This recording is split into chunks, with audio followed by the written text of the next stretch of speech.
Bawang. Bawang pala. Dati talaga magkasama guys. Bawang. At sibuyas.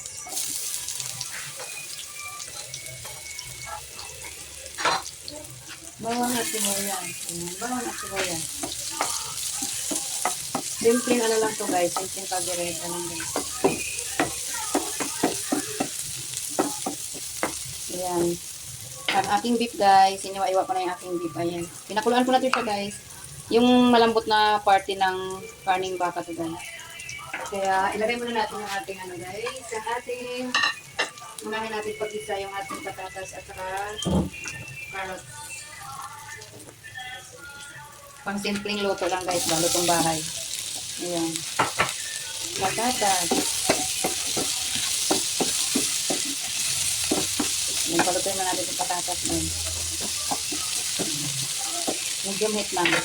Adjust natin apoy. Baka masunog. Ayan, takpan muna natin guys. Ayan guys, natuyo na. Natuyo na yung sabaw ng ano guys. Ng pineapple sauce. Ilagay na natin yung ating beef guys. Beef. Ayan. Malambot kasi ito guys. Kaya inulit ko na yung beef. Nauna na yung gulay.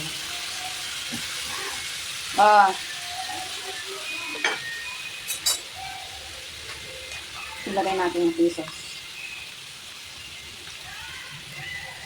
Ready to ano na yun guys. Sabi rin.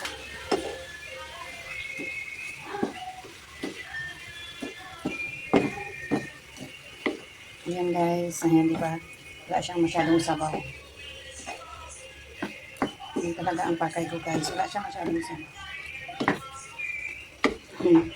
Ilagay natin yung ating mali-kulay na pa-confuse guys.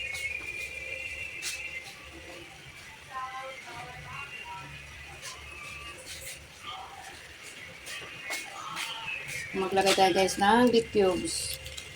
Ang birobin ko na lang guys.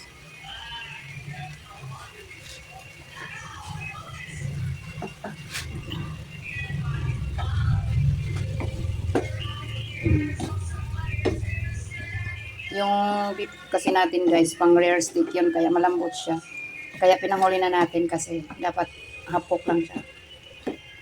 Ayan. Ayan na siya guys. Wala na masyadong kaartihan. Beef cubes lang nagdala niyan guys. Okay, saglit. Ayan, luto na siya. Luto na siya guys. Diba?